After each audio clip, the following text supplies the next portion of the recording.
皆さんこんばんは、じまでございます。いつもですね、当チャンネルじまチューブご視聴いただき誠にありがとうございます。今回の動画はですね、3、4年ぐらい前からずっとね、続けております、数字で見るニコンシリーズになるんですけども、カメラ、レンズでね、すごく今勢いのあるニコンというメーカーが、今後どういった方向を向いているのか。で、今まではね、どちらかというと、Z シリーズが登場して、で、初めはね、なかなか市場拡大しにくくて、ミラーレス市場でニコンってね、そんなにインパクトがなかったところで、Z9、8ってね、X スピード7世代目のカメラが登場して、すごくどんどん売れていって、超望遠レンズもね、数多く揃って、出揃った中で、野鳥とかモータースポーツとかね、飛行機とか捉えてる方からすると、ニコンの超望遠って羨ましいみたいなところでね、どんどん拡大されていく中で、映像事業っていうのもどんどんね、拡大して、私たちからするとね、動画ってそんなに積極的に力入れられてもっていうところがね、ユーザーの声としてはあるんですけども、ちょっとここに来てね、ニコンさんの雲行きが怪しいっていうとちょっと表現がね、誤解招くかもしれないんですが、ちょっと考え方が私たちユーザーとメーカーさん、企業さん側で、ちょっとギャップがこれから生まれてくるだろうな。言い方を変えると、写真に向けた、スチールに向けたカメラレンズってものは一通り出し切ったんかなっていうのがなんとなく受け取れる内容。もちろん今後も40種類以上今ニコン純正レンズね、ニッコール Z レンズ出ていますが、50本とかね、目指すっていう方向性がもうちょっと数年前の決算資料に出てましたけど、どういったレンズが出てくるのかあまり読めないですよね。レンズロードマップ表っていうものがラインナップ表に変わって、しかも 35mm の 1.2 の S ラインなども登場しているので、もう今後登場してくるレンズはラインナップ表、ロードマップ表ではなくて、もう全部がサプライズ発表っていう形になってくるものになりますので、今後ニコンの Z マウントを使っていく上で、使い続けることはできるけど、かつてほどのこの 3,4 年ニッコール Z レンズであったりとかニコン Z マウントが次何出てくるんやろ、どういった進化があるんやろっていうワクワクはちょっと収まるんじゃないのかなっていうか、ある程度0から80ぐらいまでバッてね、80% ぐらいまでニコン Z シリーズがドーンと勢いよく進んだ中で、こっから微調整というかね、ちょっとした進化になっていくタイミングに来てしまって、ミラーレスもニコンに限らずソニー、キヤノンも含めてですけど、めちゃくちゃ大きな進化っていうのはかつてほどのこの常にリアルタイムで追っかけていく楽しみっていうのはちょっとね、懐かしい話になるんじゃないのかなみたいなところをお話ししていこうかと思います。今回もジマチューブスタートです。ジマチューブ。はい、改めましてジマでございます。早速ね、ニコンさんの中期経営計画のね資料を持ってきているんですけど、いつもならここでも数字の話をしていて、ニコンさんってカメラ市場の中でこれぐらいのねシェアを取っていて、最近こういったカメラが売れていて、特にこういったカメラが売り上げに貢献しているようだよみたいな話をしていくんですけど、今回はちょっとね様子が変わってましたので、先にこっちのニコンさんが今後のね25年の間ね、22年から25年に取り組んだ経営計画の振り返りとこれからみたいなところが結構話題としては重要なので、数字も大事なんですけど、数字はちょっとね皆さん役員の方々声暗かったねっていうところがあるんですけど、数字はちょっと置いといて、まずこういった動きを目指しているっていうところからね話していく方が大事かなと思います。まずこれですね、中期経営計画最終年度から2020年のありたい姿へという形になっているんですけども、特に、大事なのは、この部分ですね。私たちがニコンさんいろいろね事業戦略の強化という形で、クオリティオブライフというところで、価値提供領域ねのところで成長ドライバーとしては映像事業、ヘルスケア事業があると。で、映像事業が私たちにはすごく関わってきます。でも他には正規事業とかコンポーネント事業とかデジタルマニュファクチャリング事業とかがあると。ただ直接的に私たちには関係がないっていうところがあります。お仕事でね、ニコンさんの顕微鏡とか使われてる方やったら関係するかもしれないです。あとは宇宙関係のお仕事とかねされてる方やったら、ニコンのやつ使ってるよっていうかもしれないですけど、ちょっとニッチな話。私たちが、カメラレンズを使っていく上での一般ユーザー、ただの消費者という形で関わっていくのはこの部分ですね。映像事業のところなんですけど、事業用の動画機、映像コンテンツです。で、先進の映像体験で若年新規層を獲得していくというところがありますと。で、お客様の欲しいものやことをお客様にとって最適な方法で実現しますよと。で、もっと言うと人的資本生産拠点基幹システムの投資を大幅に拡充していきますという姿がね、書かれているんですけども、やっぱりニコンさん、最近ニコストップとかもそうですが、若年層とか新規ね、顧客層っていうものの獲得にかなり力を入れている。もちろんどの企業さんもね、やっぱりその人ってどんどん、メーカー企業もそうですけど、時を重ねていくと年を重ねていくものになっていきますので、その分ね、経済的に余裕ができて、購入単価自体は大きくなるかもしれないんで、年齢層ね、高い方々をほっとくってことはできないと思います。メインの、収入源にはなると思うので。ただ未来の、収入源としてね、若者を捕まえておくっていうのはすごく大事だと思うので、やはり映像体験っていうもので若年層を取り入れたいっていうのは、今の10代20代とかに、ニコンのカメラ、特にニコンのミラーレスだからこうだああだっていう色がついていない世代にニコンのミラーレスをすり込んでいくっていうのがすごく大事なポイントになっているのかなっていうのは、この資料からね見てても、取れるかなというところがあったりします。で、もう一つ大事なのはここですよね。収益性の改善は不十分だったっていうところで、結果から言うと、ちょっとね厳しい結果にはなっているというところがあって、25年度の計画、かなり勢いがあった、頃の計画でもありますので、営業利益700億円を目指しているところは、360億円着地が予想されている、最新にはなっているというところで、これもね、ニコンさんの役員さんたちがちょっと声のトーンを落としている、ここで浮かれとってもしゃあないんで、声のトーンを落として発表されてたところなのかなっていうふうに見受けられております。事業戦略の強化であったり、経営基盤の整備は着実に進捗するも、収益性の改善は不十分であったかなと。短期、事業とね、長期成長の両立に向けて投資の選別と体制の合理化を、推進していきますよっていうところがね、ニコンさんの話かなっていうふうに見ててね思いますね。で、もう一つ大事なのが、進捗の見直しっていうところで、これすごいですよね。私たちがね、このなんていうの、売り上げに貢献している一部ではあるんですけど、それは一人一台とかやから大した話じゃないですよ。法人さんみたいに1台100台1000台ドーン、カメラじゃあ Z8-100 台とかではないですよ。もう50台入れてくださいこのスタジオにっていう話ではないんですけど、私たちもね、やはり一人のユーザーとして売り上げ貢献している身ではありますので、目標ね、2000億円に対して最新の見通し2950億円ですって。ざっくり1000億プラス出てるんじゃない？ニコンさんの当時のね予想より、目標よりもカメラめっちゃ売れてるやん。レンズもですけど、ニコンさんの映像事業めっちゃ売れてるやんっていうのがね、ここからね読み解けますね。注力する中高級機市場が拡大している。中高級機ってどこまでやろうね。6は中高級機なんやろか。5はこれはさすがにスタンダード機よね。中高級機難しいね。6、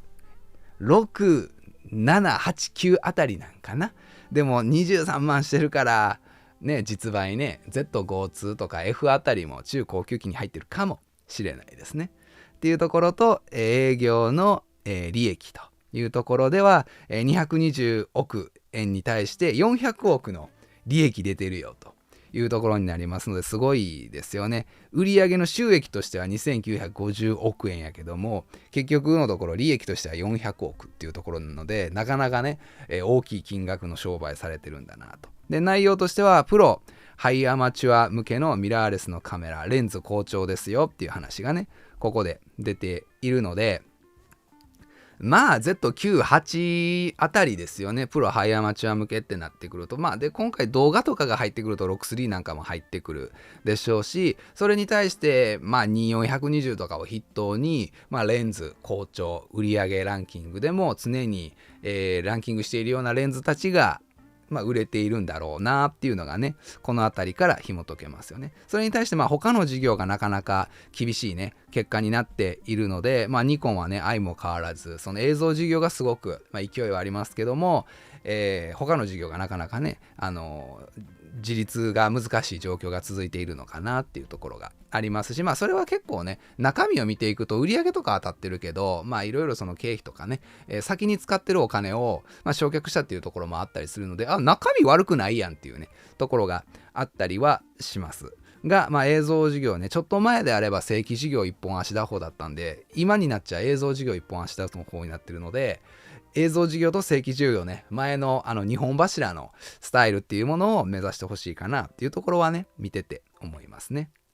で、注力分野っていうのは、業務用動画機、ここがねすごく今回大事かなと思って先にこっちの資料を持ってきてます。なぜかというと25年4月ですよね。22年の4月、言うたら3年前ですよね。3年前とかであれば、映像事業っていうものは3年前やから、ほんまに XP の7世代目とかがねすごくインパクトあった時代覚えてます？ Z988 とかあのあたりでどんどん映像事業を拡大していって、で24年に米国のねアメリカの、レッド社を、中に取り入れたというところがあって、前まで動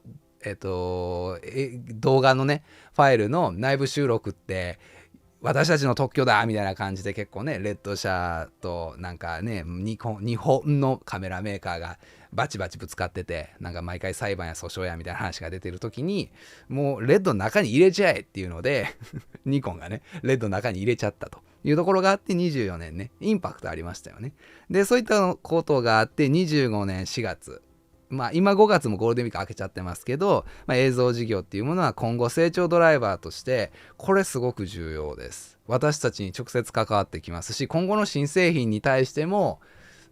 そういう動きなんだろうなっていうのは先に知っておけることができます。なので今後ニコンがどんどん業務用動画機であったりとか動画に特化したレンズを出してくるのはもうここで分かってることなんです。なのでニコンが出してきたレンズとかに対してニコンはユーザーの声を汲み取っていないとか、なんでそのレンズを出したとかいうインフルエンサーがいたら分かってたことやんっていうところを皆さんは事前に知っておくことができるので、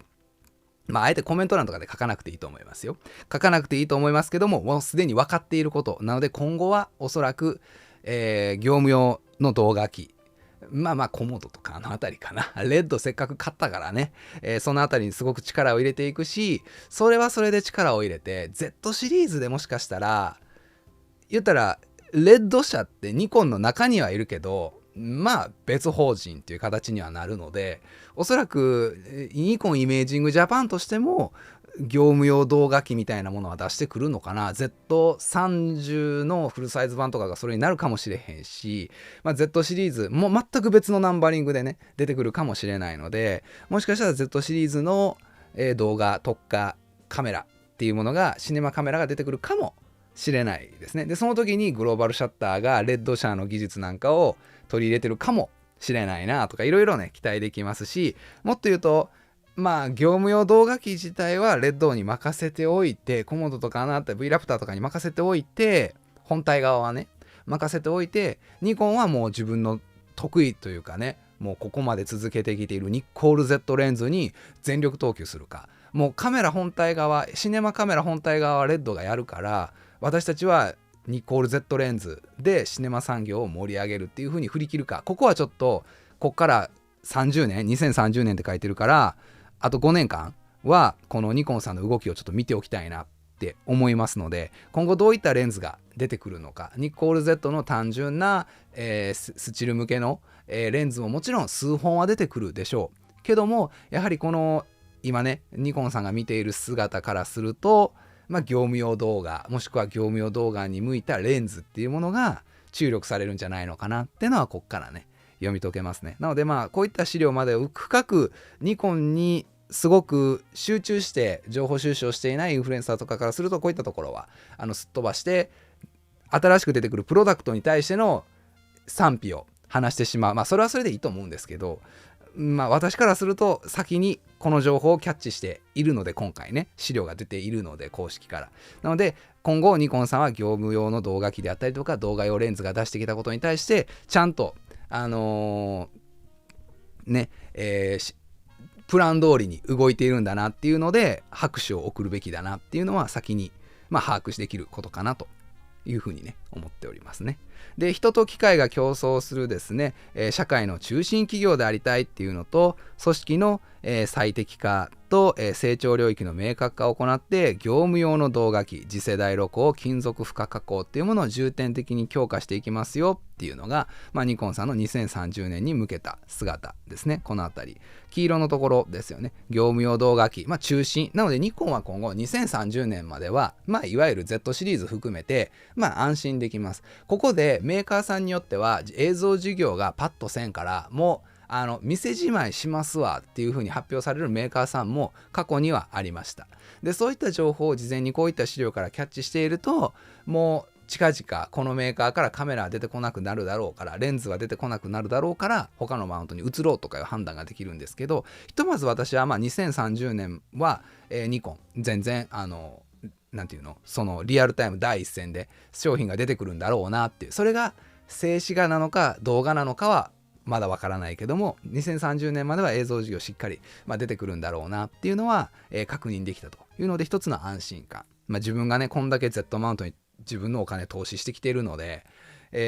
マウント変更する必要がなくてよかったなっていうふうに思っております。で、次世代露光であったり金属負荷加工っていうね、この黄色いところを強化していきますっていう話でありますね。で、次に、中長期収益のポートフォリオというところになっているんですけども、2030年に向けて、これねいろいろな枠があるんですけども、成長ドライバーのやっぱこの映像事業のところですよね。私たちが気になるのはやはりこの正規事業がね、今よりも2030年5年間かけてぐわっと伸ばしますよっていうのはね、提供価値拡大してっていうところもすごく期待したいところなんですが、ここですよね。業務用動画2025三新から映像事業400億っていうところで伸ばす予定だそうです。もちろんそうだとは思うんですが、伸ばす予定だとは思うんですが、どちらかというと写真静止画市場で伸ばすっていうよりかは業務用の動画機で伸ばしますっていう意識なので、もう発表しちゃってるので、こうやってニコンさんはもうなりふり構わずじゃないけど腹くくって覚悟決めて業務用動画機にかなり力を入れてくるんだろうなっていうのは、このあたりからね読み解けるところかなというふうに思いますね。あとは収益拡大に向けた取り組みとしてはクオリティオブライフっていうね、 QOL やったっけ、私もちょいちょいね利用させてもらう単語でございますが、なんや言うと生活の品質高めていきましょうやっていう、クオリティライフね高めていきましょうやっていうところで、それにニコンがね、関わるんじゃないのかっていうところで、映像事業としては、堅調な中高級機市場というところで300から450万台以上の、コアファンからの支持を背景に新規ユーザー、特に若年層を拡大、素晴らしいですね。若年層を、今後も狙っていきたいというところはあるんですが、ひとまず、拡大っていうところが目指しているというところがありますね。で、米レッドの、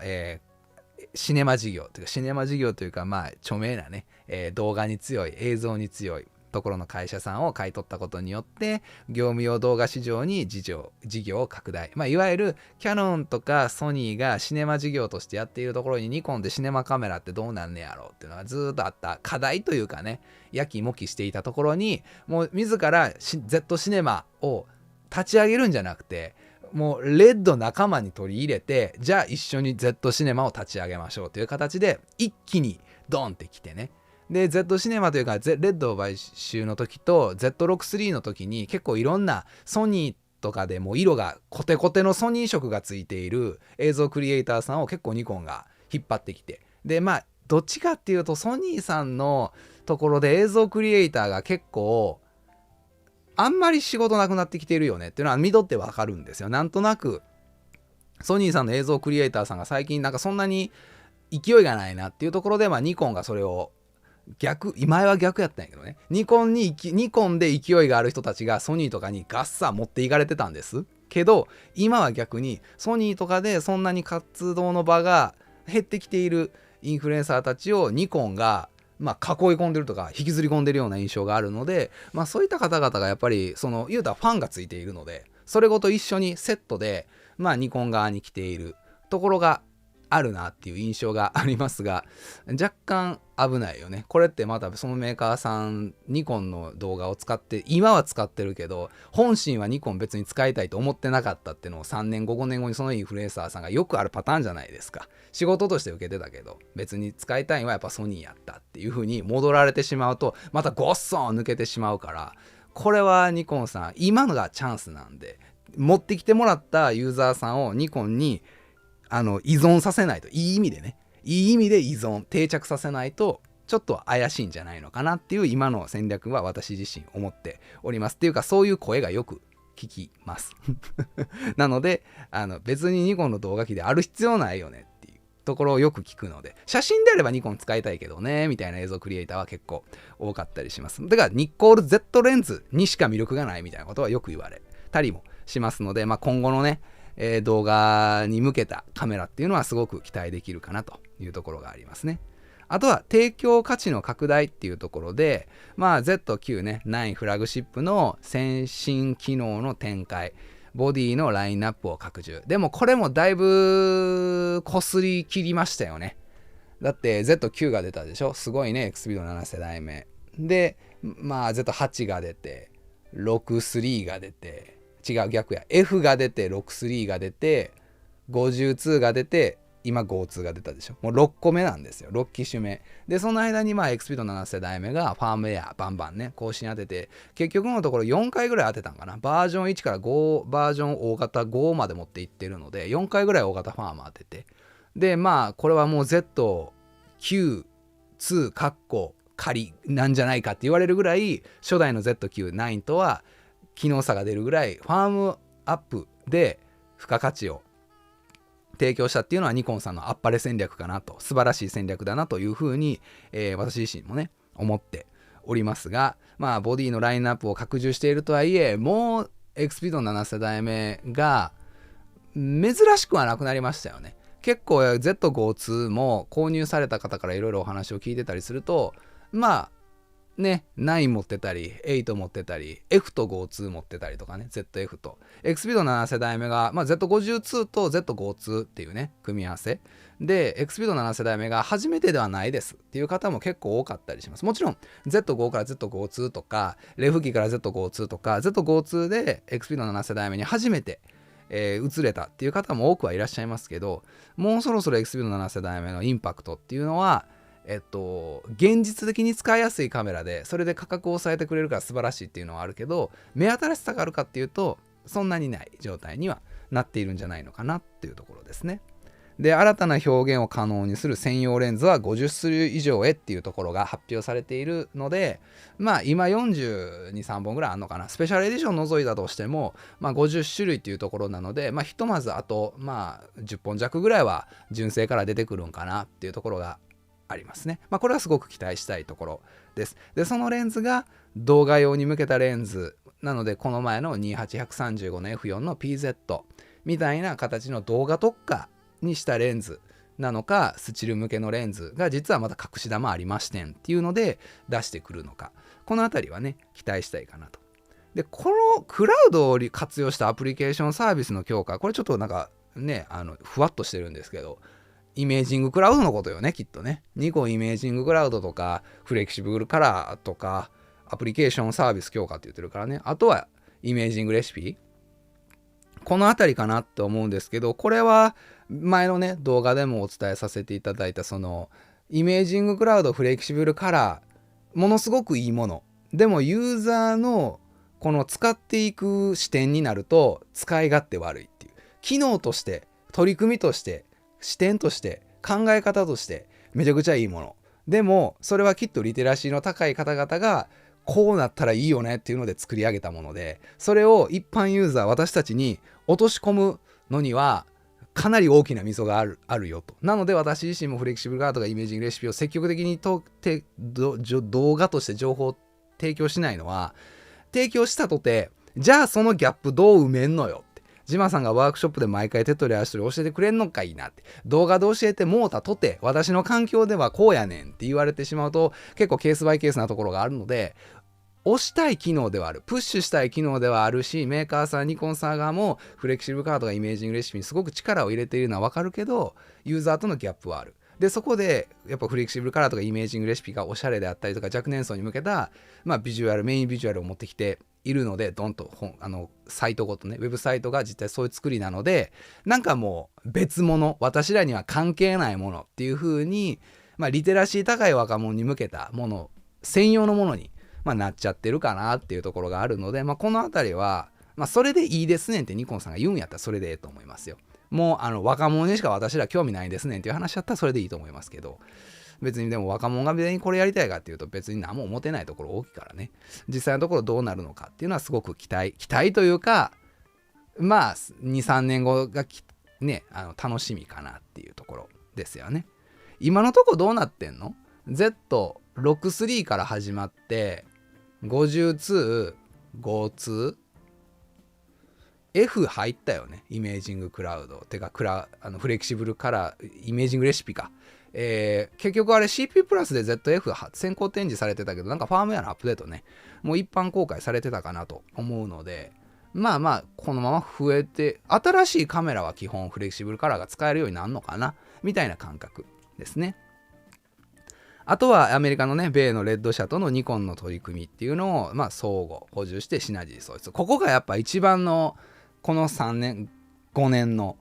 課題というか、ユーザーを置いてけぼりんでもニコンさんが突っ走らなくちゃいけない、覚悟を決めた、未来を見据えた活動になると思います。もうスチルユーザーなんて知らん、もうほっとってもスチルユーザーは買うし、スチルユーザーにはもう超広角も超望遠も便利な標準ズームも高倍率も単焦点も用意した。もうだから買うもんあったら買っといてくれ、勝手にスチルを楽しんでくれ、写真を楽しんでくれ。こんなひどい言い方はしないとは思いますけど、私たちはもう先を進むと、次の売り上げの黄金の国を探しに行くという形で動画市場に力を入れていくっていうね、姿勢が見えるかなというふうに私自身は感じております。なので腹くくるというか覚悟決めなあかんなって、今後ニコンの Z レンズ Z シリーズが登場した時に取り乱さないようにしなくちゃいけないなっていうふうに思っとかなくちゃいけないなというところですね。あとは新規開拓顧客とね一緒に歩んでいくよとか M&A とかね、提供価値を磨いて事業収益を拡大していきますというところがありますよと。で、収益拡大に向けた取り組みとしてインダストリーとかね、そのあたりはええかなっていうところで、特別私たち直接っていう関係ではないですね。で、経営基盤の強化っていうところもこれすごいですよね。今人が取れへん言うてね、4月採用したら退職代行でみんな辞めていってしもたっていう時代に3期連続600名以上獲得してるんですって。ニコンさんそんなに人を雇ってんのね、今の時代。すごいね人件費鬼のように上がってるこの時代にすごいなと。もしかしたらその分人出ていってるかもしれへんけどね、もうあくまで私の予想、勝手な予想ですよ。もしかしたら人出ていってるかもしれへん。中堅層が抜けて、別にニコンさんに限ったことじゃないし、私みたいに中堅層って今すごく抜けていくんですよ。だってやってられへんもん。やってられへんというか、なんか違和感を感じるんですよね、今のいろんな企業さんのスタイルに。なので私たちで今私も結局独立した理由って、もし失敗してもまだ30代のうちに3年後5年後失敗したとてギリ30代アラフォーになる手前ぐらいでもう一回サラリーマン戻ったらええわぐらいの感覚で独立してるので、このままずっと働き続けるぐらいだったら一回チャレンジしようっていうふうに独立しているので、働き方とかもどんどん変わっていくしね。なので600名の採用したとて残るんってどれなんやろね、200名ぐらい残るぐらいなんかな、定着するってなると分からへんけどねっていうところがあったりします。で、経営人材育成プランの拡充なんか別にもどの企業さんでも言うてることですね。やっぱここは大事ですね。結局人物金人ですよね、会社さんっていうのはね。で、今後の対応としては、新入社員のキャリア人材、早期定着活躍の支援強化、ソリューションエンジニアの育成をしていきますよというところになりますので、ぜひねこのあたりは期待したいかなと。で、あとはよくあるサステナビリティ戦略ですよね。まあ大手企業さんやからこのあたりはね、意識しとかなあかんかなっていうところですよね。で、まあ注力するというところは顧客、従業員重視の DX 化であったりとか、まあものづくりであるよとか、まあ経営管理、グループガバナンスの強化とかね、まあこのあたりを意識してますよというところが、発表されておりました。で、もう一つ30年に向けてありたい姿っていうところで、まあヘルスケアとかはね、やっぱ私たち高齢化社会にどんどんなっていくやろうし、医療の技術っていうものはね、どんどん進化していくものやから、やっぱクオリティオブライフでね、ヘルスケアのところっていうのはすごく大事だと思います。いろんな医療機関でニコンのね、顕微鏡を含め機材が使われているっていうのはね、まあ OM さん、オリンパスさんとかが強いかもしれへんけど、富士フイルムさんとかね、強いかもしれんけど、ニコンもしっかりそのあたりはね、貢献しているだろうなって思うし、まあ正規事業ね、人間の可能性を広げるっていうところで、まあインダストリー領域というところであったりとか、映像ね、まあやっぱりこの宇宙好きねっていうところがあって、宇宙に行ったカメラっていうのでね、Z9 はこの前行ったんやったっけ、あれ宇宙仕様に変わったみたいな話がなんかあったよねっていうところがあったりとかね。あとは価値提供強化、ニコンの価値提供3つのね、厳選テクノロジー、ブランド、ステークホルダーっていうところで株主還元を重視する。今回株主還元はちょっと減配するっていうね、話が出てましたね。数字がちょっと厳しいのでというところで、2030年のありたい姿で、顕微鏡を作ってから100年になるとかいうね、発表がありましたので、まあ今後ね、いろいろな事業を頑張っていきはるのかなっていうのが、ひとまずニコンさんの、まあ、2030年に向けた今後の動きっていうものをお伝えしました。で、ここからはいつもの通り数字の話をしていこうかと思うんですが、スライドを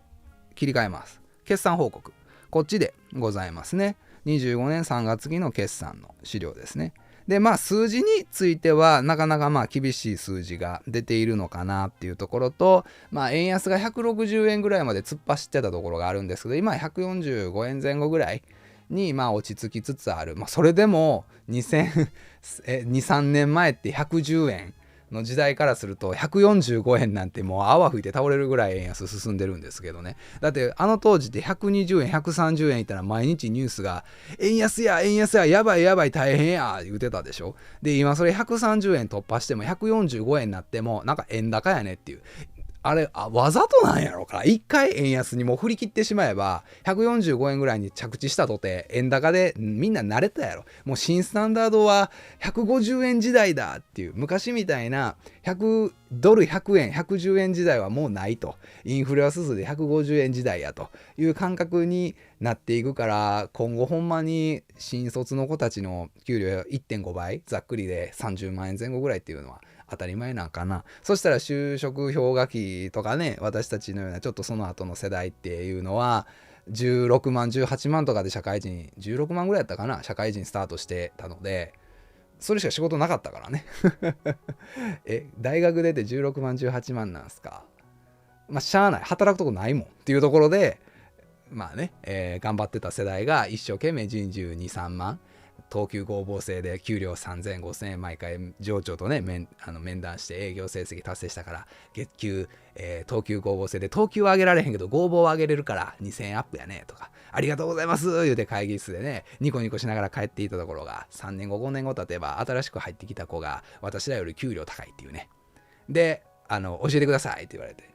教えるよ、それは仕事やから教えるけどすごい心の中では引っかかりがあるでみたいなね感じがあって、情緒とかにそれを話すとしゃあない時代やって言われてしまったら、時代か、時代を恨むみたいなね感じになってしまうというのがまあ私の心の声ではあるんですけども、まあ145円時代っていうところでね、まあ円安も円高に160円時代の決算資料とか見通しよりかはまあ落ちるというのは、仕方がないのかなっていうところと、正規事業コンポーネント事業の半導体の関連ビジネスの販売減少であったりとか、ここね映像事業ヘルスケア事業の販売増加と円安効果では補いきれず減収になっているというところと、一時費用272億円の発生による減益、半導体のね。でもこのあたりは結局遅から早から払うもんだったりするので、先にその、償却潰せているのは、プラスのいい材料なんじゃないのかなっていうのは思いますね。で、前回予想費に対して映像事業、コンポーネント事業では販売計画を達成した一方で、映像事業やデジタルマニュファクチャリング事業の経営未達により売上収益は下振れ。結局のところ、どの事業さんもね、全部の事業がうまいこと言ったわけがなくて、成長領域と安定領域っていうのはあるので、安定領域で売上を出している映像事業の、プラスの分を成長領域が、今は食っちゃってるっていうところがあるので下振れてますよっていうところですね。正規事業がちょっとね、もうちょっとしっかりね頑張ってもらえると、映像と正規事業で頑張っていけたらね強いかなと思うんですけど、なかなか難しいようですね。でこれ結構ね、株持たれてる方には直接関係するところで、還元としては期末配当25円から年間配当50円でマイナス5円ですね。なので据え置きになります。ほんまはもうちょっとプラス目指したいという話だったんですけど、自己株式の取得及び償却、これはいいですよね。自社株買いは進めてもらってる方が絶対いいので、でバランスシート効率化っていうところで、300億円の自己株式取得を計画通り実施していきますという話があって、それはいいんじゃないのかなというところですね。で営業利益の変動の要因っていうところで、これね、映像事業のところがマイナス57億円という形で、しゃあないかなっていう、特許関連費用とかなんかいろいろありますしね、一時費用とか MRMC 社の固定資産の、減損のね、損失であったりとか、仕方のない買い物、えらい高いもん買うてもだなっていうところでございますね。でも大丈夫、こんだけ高いもん買うたから今からプラス出るはずやっていうのが、ニコンさんのね、見通しになっているかなというふうに見えますね。で売上収益としては、前回予想よりみんなねちょっとマイナスに転じているかなっていう、だいぶ強気やったからね、ニコンさんイケイケどんどんやったからね、ここでちょっとブレーキかけるってわけじゃないけど、ちょっと行き過ぎてたんちゃうっていうところがあるんで、一旦落ち着く決算になったかなっていう印象ですね。で ROE も 0.9 話でフリーキャッシュフローのところであったりとか、 EPS17.86 っていうところで結構 EPS がニコンさんはもうね一株当たりの純利益のところが結構上下に動くので、このあたりは注視しておきたいなというところですね。で年間配当50円であったりとか、153円のねドルであったりとか、ユーロ164円と482円のところで482億円というところでね、キャッシュフロー2期連続増加もレッドの買い物であったり、本社移転、ニコンさん大きい綺麗なね本社作ってらっしゃるので、フリーキャッシュフローはマイナスになってるよっていうところがあります。高い買い物したって感じかな。お金ある時に買っとかんとみたいな感じで買うたんかなっていうところですよね。でセグメント別の、業績というところではですね、ここかな。3月の実績、前年比に対して映像事業のところもなかなか厳しい数字が、前年比はプラス156億円が出ているけど、前回予想かなり強気だったんで、予想に関してはちょっと届いてないんだなっていうのがね、ここで分かるところでございますね。いいんじゃないいいんじゃないっていうかね、そういう数字になったというところですね。で映像事業のところはですね、前年比売上収益プラス156億円ではあるが、営業利益としては52億円厳しい結果になったと。で前回予想として売上収益はマイナスの97億円、営業利益としてはマイナス57億円なので、なかなか厳しい数字やなっていうところがありますけど、もうこれ強気やったんと、やっぱ単価高かったやつが多かったでしょ今までは。だって Z98 が出て、超望遠が出て、当たり前のように60万とか80万とか40万のカメラレンズがバンバン売れてたじゃないですか。そら売り上げ立つよって。でここ最近何が出てるっていうと、Z63 が43万してたけど、Z52 とか52とか製品自体は出してるけど10万ちょっととか20万円ちょっととかで、私たちの実際財布を見ると、それがね現実的に買える限界じゃないですか。趣味のカメラに10万円十分お金出してますよっていうところがあるので、ニコンさんが一般コンシューマーね、B2C も大事やけど、やっぱ B2B で法人相手に映像事業っていう映像市場かな、もうどっちかっていうとに向けてまあ売り上げ立てたいんよっていうのは分かります。多分私たち一般消費者に向けた製品を作っとっても自利品やと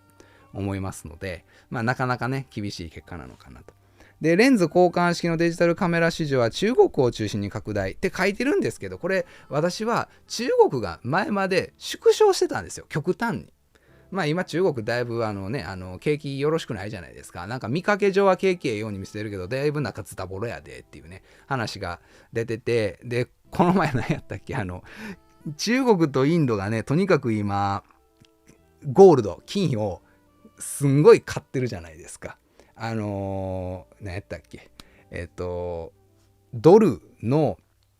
まあ信頼性のね証としてゴールド金があるみたいな形で言われてたりしますが、それに対して人民金やったっけな、中国のお金のまあ信頼性、私たちのお金を持ってくださいと。みんな世界はアメリカでの基軸通貨で動いてるけども、私たち中国のお金を持ってねと。でそのお金のまあなんていうの信頼の証として中国は今すごく金を買ってると。でインドは単純にねどんどん買っていく、まあゴールドが好きな国やから、結構その結婚記念とかなんか家族のなんかの祝いとかでも金ドーン送るようなね、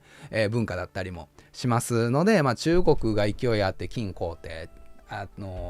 インドもね勢いあって金買うてっていうところがあって、まあね広げてはいるんですが、今になって中国がちょっと買い戻し出したって感じかな、カメラに関しては。なのでまあ中国を中心に拡大というよりかはちょっと戻ってきたっていう風に私は汲み取っています。でこれが続くかどうかもわからんしねっていうところですね。あとは新製品の Z6-3、Z52 を中心にミラーレスカメラおよび交換レンズの販売数量が増加したことに加え、円安効果まで増収していると。まあ、Z6-3、Z52 を中心にミラーレスカメラおよび交換レンズの販売数量が増加したけど、単価自体はねそんなに高くはないかなっていうところですよね。でここですね、低調なシネマ業界の影響。なんか今シネマ業界あんま元気ないんですってでも映像事業そこにかけるしかないんやけどね。まあ最適化していくでしょ、どんどん。シネマ業界の影響を受けた、レッド社の、営業赤字に加えて MRLC 社の固定資産減損損失等の一時費用を計上し減益していると。高い買い物しているからね、思ったより売上立たんかったら高い買い物分なかなか厳しい数値になると。で前回予想としては製品ミックスの変化により、これねサードパーティー製なんかな、どうなんやろね。製品ミックスの変化により、製品ミックスっていうのがちょっといまいちピンとこうへんねやけども、交換レンズの販売が計画未達。とにかく交換レンズがあんま売れんくなってるらしいっていうのと、売上収益は下振れであると。交換レンズの販売が計画未達、どっちかっていうと皆さんどうですか、もうレンズ揃ってるんちゃうっていうところが私としては思うんですよ。なんていうかな、その急いで買う必要がなくなってきたっていうねところがあって、前は新しいレンズが出た時にこの標準領域のレンズは今までなかったとか、この超望遠の領域はなかったとかあったけど、こっちの方が私には向いているみたいな、今までもう喉から手が出るほど欲しかったレンズがバンバン出てきてて、登場した瞬間にそれが売れまくるから早めに買わんと手に入らんと、3ヶ月6ヶ月10ヶ月待ちやっていうねところが結構多かったんで、勢いよく買う理由があったんですけど、今となっちゃ結構供給も安定してきてるし、類似レンズも揃ってきているので純正から、そんなに急いで買う必要もないし、それこそねコシナオータスとかね、フォクトレンダーシリーズとかタムロンのねレンズであったりとか、サードパーティー製もライセンス契約のもと開発製造されているものも増えてきているので、選択肢タム級含めてかなり幅広くなってます。なのでなかなかねレンズを売り続ける理由っていうのはかなり今後課題になってくるんじゃないのかなっていうふうにね思っておりますというところと、加えて一時費用が発生して営業利益は下振れになったよとは言いますけども、これねこの部分がレンズ交換式のカメラと交換レンズの市場とニコンさんの実際の実績のところなんですけど、意外とねカメラ売れてるんですよね。しかも映像事業というかカメラ市場ってどんどん縮小していくってね表現されてますけども、620万台の規模から640万に増えるんじゃないっていう前回予想。24年の実績から25年の3月期の予想って増えたんですよ。20万台ぐらい。カメラって今以上に売れるんじゃないって。で、そこから実際、蓋を開けてみると、25年3月期ニコンさん672万台売ってるので、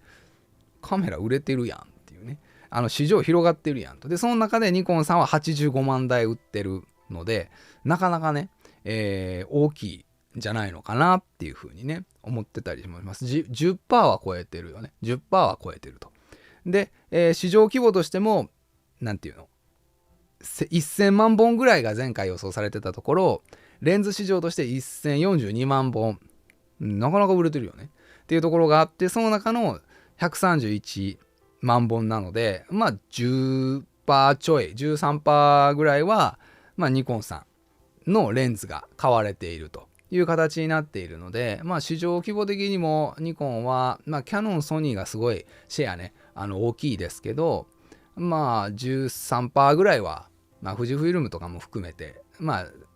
キヤノン、ソニーがドンって2大巨頭としている中に、まあ、ニコン、富士とかが後に次ぐ感じで、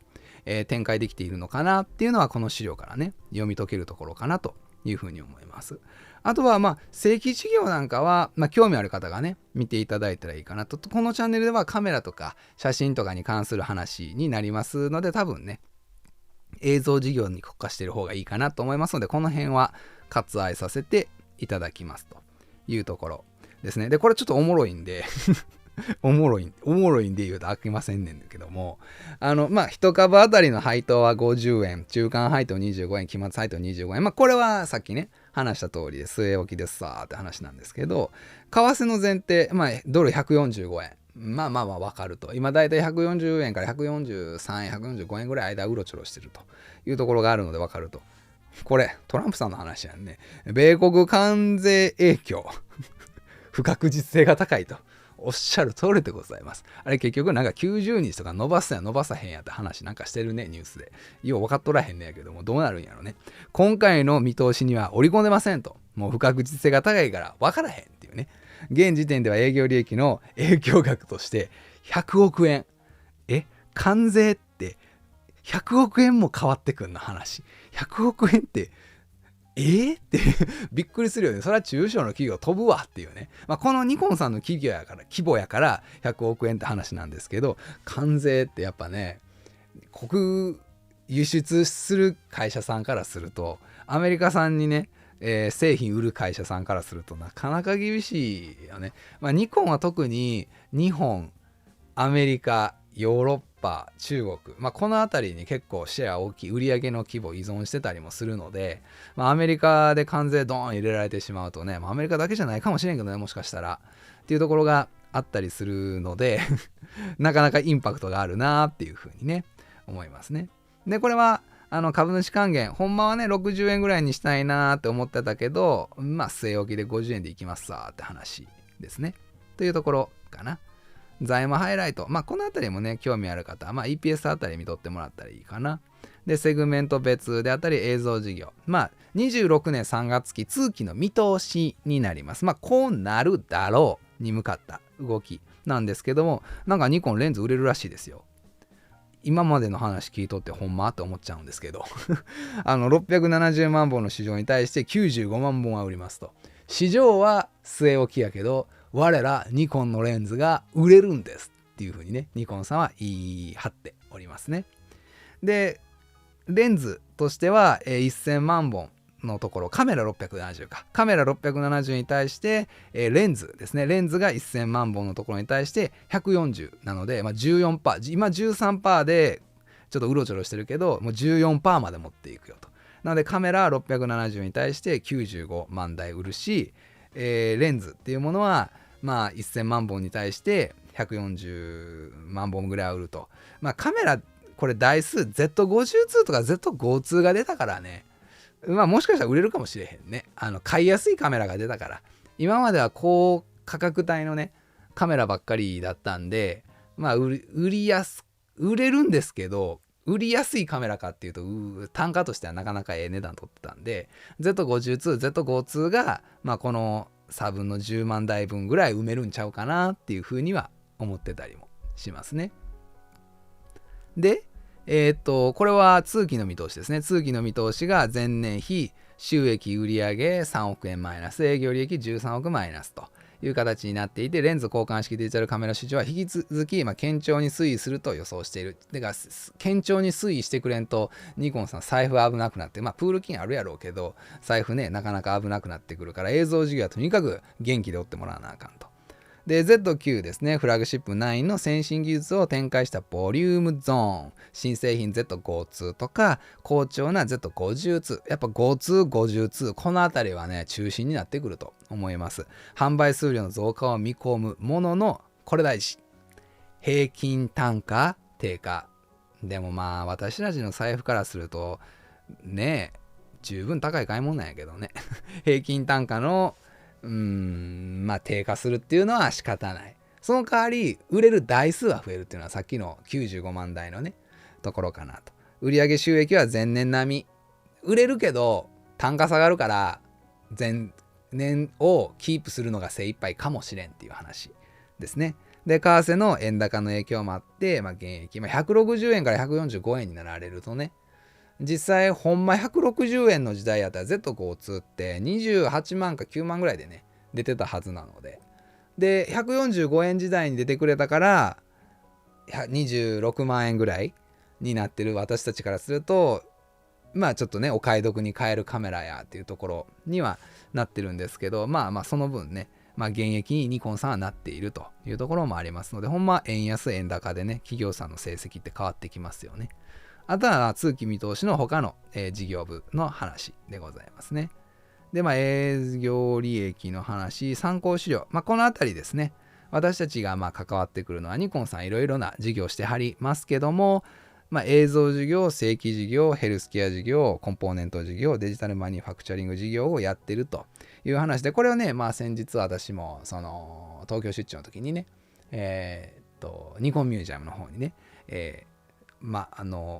遊びに行ってへーすげーっていろいろ見てたんですけど、映像事業の他にもいろいろやってるよっていうところで、こういったねいろいろ露光装置なんかがあるよと、 FPD のね露光装置とかあるよと、金属の 3D プリンターとかあるよみたいな。でカメラがやっぱ私たちには直接影響するので、映像事業ね、レンズ交換式デジタルカメラ Z52、52、28135F4 の PZ、V ラフターの Z マウント、金マウントのね、この部分が金マウントでね、揃ってるので Z シネマっていう形で、出てくるよっていうか、主な製品だよっていう話ですね。で、財務ハイライトであったりとか、通期の、セグメント別の実績であるとかね、このあたりも興味ある方が見ていただいたらいいかなというところですね。で、一時費用としては映像事業はね、先ほどから出ている第1クォーター、第4クォーターで、レッド社の、買い取りであったりとか、MRMC 社の固定資産の減損の損失であったりとか、特許関連、特許は守らなあかんからね、自分たちのね、製品を。特許関連のところで6億円ほどかかってるよとかね、そういった話かな。で、このあたりはスキップでいいかな。で、棚卸しのところとかも、興味ある方ね、見ていただいて、あとは、売上収益のところでちょっと正規事業がねやっぱり縮んできてるかなっていうところで、映像事業が、伸びているっていう感覚にはなってますね。2953億円で正規事業が2019億円でっていうところですね。あとは地域別のところでアメリカが 26% で1853億あるんですけど、これがトランプさんのその関税で言うたらアメリカの人たちがニコンのカメラを買いにくくなったり、値段上がるやろからね、単純に買いにくくなってくるとここがキュッて縮むかもしれへんよねと。で私たち日本もね、24年3月は1441億円買ってたけど1018億円。これは私たちの生活が厳しいとかカメラに回すお金がなくなりつつあるっていうのもあるとは思うんですが、個人的に私たちの周りを見ていると必要な機材は買い切ったっていうのが、一つの理由なのかなって思います。今までは Z シリーズ、Z レンズっていうところで、あのレンズが出たらこのカメラが出たら買うっていうのを待ってて、でついに出たっていうので、Z5-2 も50-2もそうですし、登場したから買い切った、だから新たに出てこられても別に急いで買うもんじゃないかなぐらいの感覚なので、縮小するのは日本に限らずですけども、十分分かるとこかなと。で、欧州も 21% の1494億から1155億円であったりとか。で、中国は1231で、ここ結構元気なかったんですけど、1695ってちょっとずつぶり返してるかなというところになりますね。これは別に映像事業に特化した話ではないんですけど、ニコンさんの全体的な地域別の、内訳っていうところの話になったりもしますね。で、研究開発費、これ削るんですって、今回。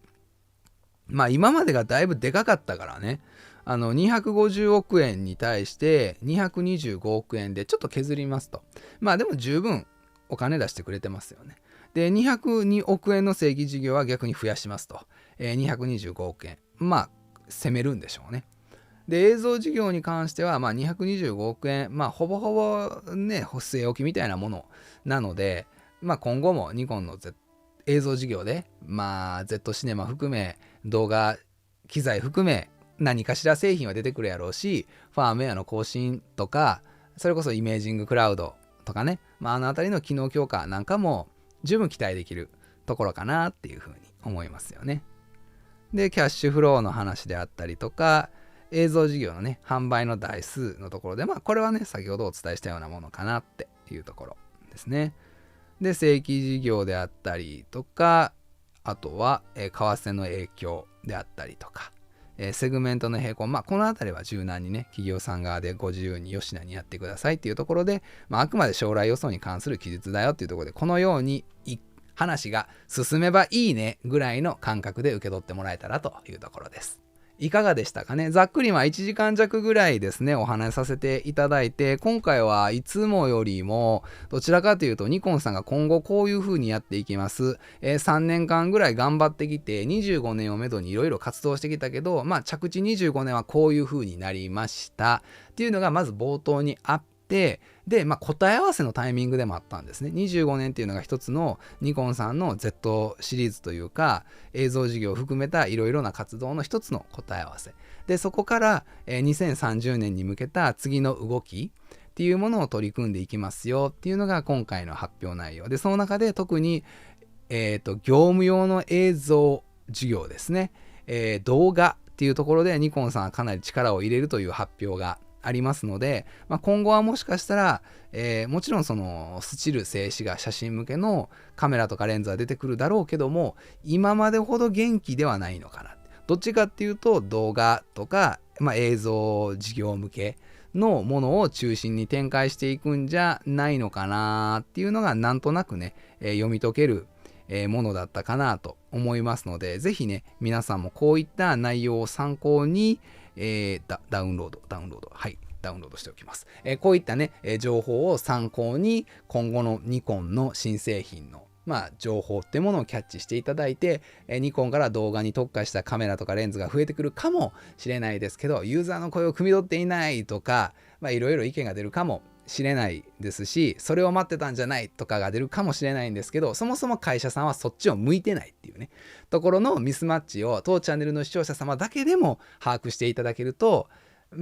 他のインフルエンサーさんは多分いろいろきつめのことを言うと思います。これから5年間ニコンに対して。さすがに3年前のニコン事業撤退かみたいな話を発信される方は少なくなるとは思いますが、今後は若年層に向けたおしゃれなホームページだったり、おしゃれな取り組みであったりとか、映像クリエイターを他社から取り組んでですね、その映像クリエイターにくっついているファン層ごとニコンの Z シリーズどうですかっていうイベントがどんどん打ち出されていって、もう写真撮る人は勝手に撮っとってくださいやぐらいの立ち位置になっていくのかなっていうふうに私自身は、今のところ受け取っているっていうのがこの動画で視聴者様だけにでも伝わればいいかなと思います。ミスマッチをねなくしたいというところでございますね。このチャンネルでは撮影に関することとかカメラに関する情報ニュースは毎週更新、ここ数日は毎日更新でショート動画挟んで投稿しておりますので、ぜひチャンネル登録で応援していただけると嬉しいです。確かに、ニコンのカメラとかね、レンズの製品レビューとか、こういった風に写真撮ってきたよって話がもっとね中心であるべきではあるんですけど、それだけだと面白くないというか、やっぱりもっとね、メーカーさん、自分が使ってる、自分が高いお金出して買ってるメーカーさんが今後大丈夫なのっていうところをしっかり把握して安心して使い続けるっていうのは、私自身すごく重視しているポイントなんですね。製品としての完成度はものすごく大事。もちろんそれが大前提ではあるんですけど、その次のステップとして使い続けれる、信頼できるメーカーなの、ちゃんとしてるところなのっていうところは、自分が未然に切って投資していく。それがちゃんと把握しておきたいので、こういった情報は常に追っかけております。で、私フィルターを通す形にはなりますけど、こういった風に受け取ってるよっていう情報を噛み砕いてね、皆さんにお届けできるのが一つの役割でもあるかなと思いますので、別に私がね、ニコンの中の人っていうわけじゃないので、ニコンさんの売り上げが上がろうが下がろうが直接的な関係はないっちゃないんですけど、ぜひね、自分が推してるブランドというかメーカーというか買ってるね、カメラメーカーが元気である、勢いつくっていうのはすごく意識しておきたいところなので、ニコンプラザとかでも若年層向けのイベントばっかりやなとか思っても、それはニコンさんがやりたいことなので、ぜひね、そういったところもキャッチしておくのがいいかなと思います。このチャンネルではですね、撮影に関すること、カメラに関する情報ニュースを毎週更新、ここ数日は毎日更新でね、お届けしておりますので、チャンネル登録よろしくお願いいたします。またね、写真集も発売しておりますし、オンラインサロンね、ジマチューブコミュニティも運営しておりますので、興味ある方、概要欄からね、写真集とか、オンラインサロンチェックしていただけると嬉しいです。また次の動画でお会いしましょう。じゃあねー。